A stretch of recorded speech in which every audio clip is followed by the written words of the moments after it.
Albert, are you free to talk? Sure, what is it? Last night, I accidentally left my scarf out on the patio table. When I went to retrieve it this morning, it was gone. I searched the whole yard, but I couldn't find it. I'm sorry to hear that. Would you like me to get you another one on my way home? I'm pretty sure I can find something similar. No, that's okay. Turns out the wind had blown it away last night. I found it high up in the tree branches. Oh, good. Is that all you wanted to talk about? No, I'm afraid not. When I was going through the security camera footage from last night to figure out what had happened, I came across something peculiar. Is that so? What did you come across? At around 4 a.m., I saw you leaving the house. Are you sure that was me on the footage? You tell me. Was that really you? Did you leave the house last night? No, I don't recall doing that. Perhaps it was just someone who resembles me. Are you saying a stranger was at our house? It's a terrifying thought, isn't it? What if it was a burglar? We need to investigate this. Yes, I agree. We should definitely do that. Should I call the police? There's no need to do that just yet. I'll take a look at the footage myself. For all we know, it could have been one of our neighbors trying to get home. I guess that's possible. It was pretty dark, so it's a bit hard to tell. Don't worry about it, honey. I'll make sure to get to the bottom of this. Have you managed to get the scarf out of the tree? You should probably refrain from using the portable ladder until the winds have calmed down. I know, I'll get it some other time. But are you absolutely sure the man in the footage couldn't have been you? Don't you think you'd have noticed if I got out of bed in the middle of the night? You've always been a light sleeper. I couldn't have left the house and returned without you noticing. I suppose that's true. Of course it is. Please, try not to think too much about this. I'll take care of this once I'm back home. Until then, just try to stay calm and go on about your day as usual. All right, I'll do that. Thank you. I promise everything's going to be okay. I hope so.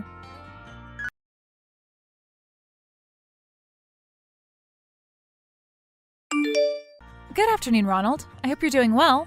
Good afternoon. I'm doing fine, thanks. This is a little awkward, but I was wondering if you could help me with something? Of course, I'm always ready to help. This is what neighbors are for, right? I'll be over as soon as I get back from work. Albert was so kind as to help us shovel the driveway this morning. I'd like to return the favor. Oh, no, that's not it. I was just wondering if you could let me have a look at your security camera footage from last night. There's something I'd like to check. Why? Did something happen?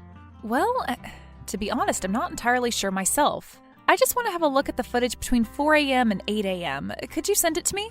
Sure, no problem. Thank you.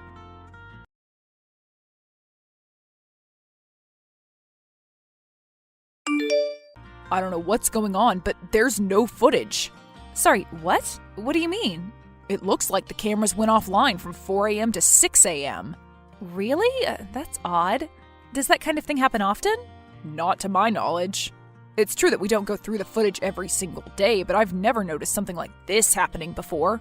Something's not right. Could you take a look at this? It's definitely Albert, isn't it? That does look like him, but what is he doing? Is he heading toward our backyard? I think so. He's clearly headed that way. That's why I wanted to check your footage. Have you talked to him about this?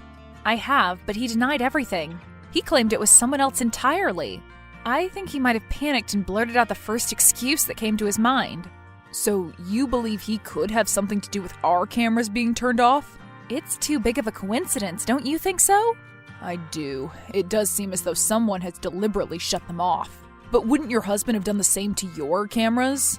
I'm not so sure about that. He's always been the one in charge of those things. I don't think he even knew I had access to them. I see. But we still can't do much without proper evidence. What about the Garcia family? What about them? Their house is right across ours.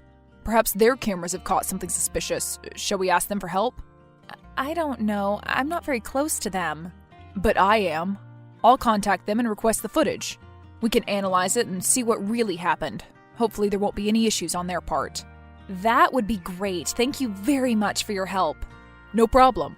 Besides, this might concern my family too. I'd like to find out what caused the little technical difficulty. I'll let you know as soon as I get the footage. Thanks.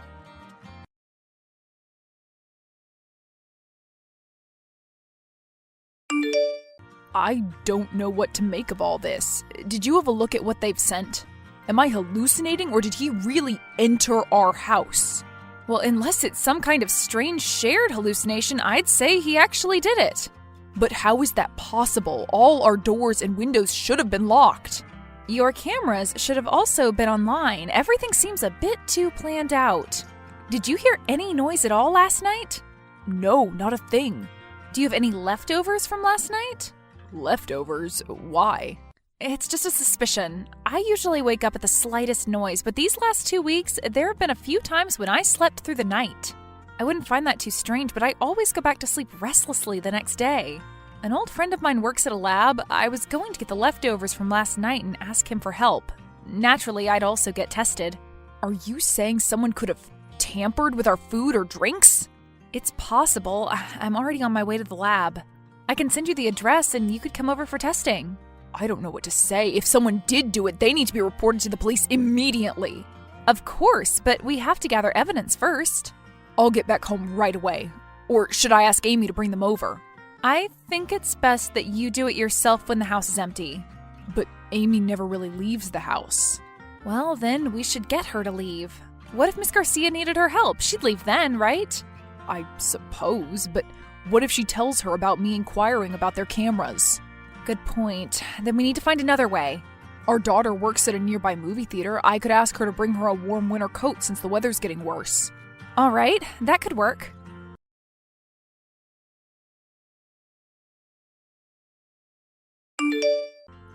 I've got the preliminary results. They've confirmed my suspicions. We need to wait a bit longer for the full report, but my friend said he discovered traces of sedatives in our wine bottle and your yogurt. I know Albert was the one who opened the wine, but do you know who could have tampered with your food? I don't want to believe it. I can't. What's wrong? Could it have been Amy? I don't mean to accuse your wife with no proof, but who else could have had access to your food? It wasn't Amy who prepared the yogurt for me.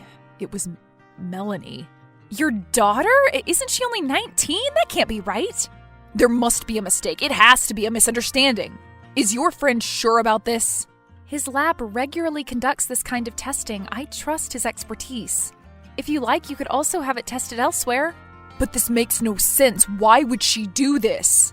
I'm sure we'll find out eventually, but I highly doubt we're going to like what we find. Please, don't take this the wrong way, but if it's what I think it is, I'm not going to let your husband get away with this. Both your husband and my daughter will suffer the consequences of their actions. You're starting to scare me, Ronald. Please, don't tell me you're thinking of doing anything reckless. I know you're angry, but we still don't know what's going on for sure. Please, refrain from acting in haste. But we may never get any of them to confess. I can't just let this go. Even if we ignore everything else, they've still committed a crime.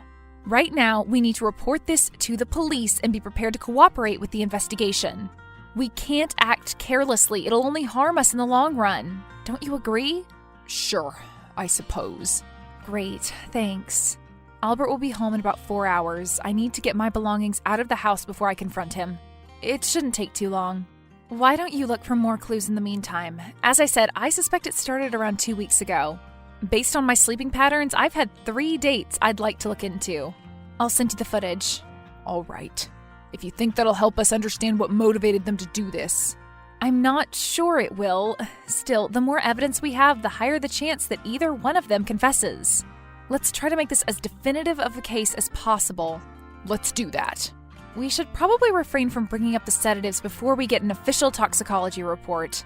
We need to make sure they don't panic and try to run or cover their tracks. Let's just focus on the camera footage for now. Got it.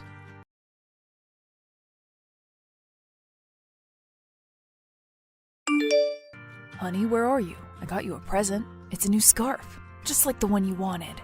Don't bother looking for me. I know everything, Albert. I'm not coming home. I don't understand. What are you talking about? I saw you with your mistress. Aren't you the man in this photo? You should have an easier time recognizing yourself in the daylight. How did you get this picture? Was it sent to you by someone? The look-alike near our house and now this? Somebody's playing a cruel joke on us. I'll find out who did this and make sure they pay for upsetting you like this. You've been caught in the act and still have the audacity to lie? Do you really think I'm incapable of identifying my husband? Do you think you've changed that much in a week? Whatever ridiculous excuse you may come up with, I won't buy it. Please calm down. Where are you right now? I'll come to get you and we can discuss this face to face. My whereabouts are no longer any of your business. We're done. I'll mail you the divorce papers as soon as possible. Even if this picture was authentic, which it isn't, would it really be something you'd like to get divorced over? Is it really that difficult for you to take responsibility for your actions?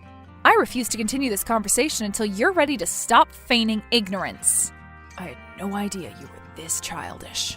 Fine, I admit it. It was just a harmless kiss. Any reasonable adult would agree that it's nothing serious. Just a harmless kiss? With your neighbor's teenage daughter? Well, technically, she's turning 20 in a month. You know, I've been racking my brain all day trying to find a way to calm my nerves before confronting you. I thought I was finally ready, but a few minutes of talking to you was enough to reignite my anger. You're absolutely revolting. I don't understand why you're making such a big deal out of this. There's no need to worry. If I wanted to leave you for her, I'd have done it long ago. How long exactly? That's not what I meant, and you know it. The point is, you didn't have to pack your things and run off somewhere. You could have waited for me to come home and we could have talked things over calmly. This is just an overreaction. You can see that too, right? Unbelievable. I can't believe I wasted my young years being married to a lecherous, odious man masquerading as a loving, caring husband. How could you do this to me? I'm not sure what you want me to say. I'm the same man I was 12 years ago. Perhaps you should have been more observant. You have no right to shift the blame on me. Do you remember what I asked you right after you proposed? Of course. You asked me if I was sure I was ready for such a huge commitment. Exactly. We didn't have to get married. We were doing just fine as we were, but you insisted this was the logical next step. You swore you were ready. You promised me we wouldn't be just another divorce statistic. Back then, I really believed I was ready to be in a monogamous marriage for the rest of my life. But, you know, people tend to change over time. Sometimes everything aligns in an unexpected way, and you can't resist seizing the opportunity. Change is a part of life. You need to come to terms with that. If you wanted to see someone else, you could have told me. There was no need for any of this. We would have gone our separate ways, and you'd be free to live your life as this newly changed man. Instead, you had to destroy everything. I hate you. How could I tell you up front when I knew you'd get hysterical? If anything, you've just proven that I was right in thinking that. Right, because I would have obviously had the same exact reaction had you told me about this back when you first realized you couldn't stay loyal to me. You don't have any reason to assume otherwise, do you? That's right. I have no reason to assume you'd be any more receptive to this had I said this years ago. Years? Of course it's years. Well, I couldn't have changed overnight. I've been thinking about this for years, and 2 weeks ago when Melanie confessed to me, I finally found the courage to treat myself. You're making me nauseous. To think I spent over a decade living under the same roof as someone this repulsive? You stole my best years from me. How do you know those were the best years of your life? Maybe looks-wise they were, but you still have a long life ahead of you. I'm not complaining about you doing the same to me, am I? I could have had a real family. If you think about it, we're both at fault. Were we not a real family? Almost. You know I've always wanted to be a father. Oh, that must be why you've been seeking out lovers 3 decades younger than you. I'm being serious, Cecilia. You've denied me so much. I've always been forced to live the life you wanted to live. For once, I did something for myself, and now you despise me for it? Can you not see how miserable I've been? Why didn't you say anything before things spiraled out of control? All you had to do was speak up. How was I supposed to know you were bottling up resentment for years when every time I asked, you said you wouldn't change a thing about our lives? I'm not going to feel guilty over the fact that you couldn't articulate your feelings. It's clear as day that you're the only one at fault. And guess what? Choosing not to have children with you was the best decision I've ever made. I sincerely hope your bloodline ends with you. Of course you'd say that. I'm sure you'll find out during the divorce proceedings that it's not just me who feels this way. Is that a threat? Are you really going to play the victim and come after my wealth? What wealth? You're acting as though I have no idea how much you're actually worth. All you have to your name is a decrepit house you inherited from your parents and an old worn-out car you refuse to get rid of. Well, perhaps I'd have more if my wife hadn't stunted my professional growth by insisting we can't move countries. We just had to stay here, didn't we? since your job is so much more important. You agreed that this was for the best. Besides, if you were any good at your job, you wouldn't even need to leave the country. Finally, you're showing your true colors. You've never believed in me. I loved you, Albert. I loved you despite your shortcomings. I trusted you. And you stabbed me in the back. I don't need your wealth. All I want is to get as far away from you as I can. I want to live the rest of my life as though you've never existed. And how exactly are you planning on doing that? Have you been hiding money from me? Because I will demand that you share it. How I'm going to do that doesn't concern you. I'd rather be homeless than have to spend another second with you at that house. So you don't have money? God, it's like I'm talking to a wall, a disgusting, unrepentant wall. At least I've managed to vent my frustrations. Goodbye, Albert. From this day forward, you're dead to me.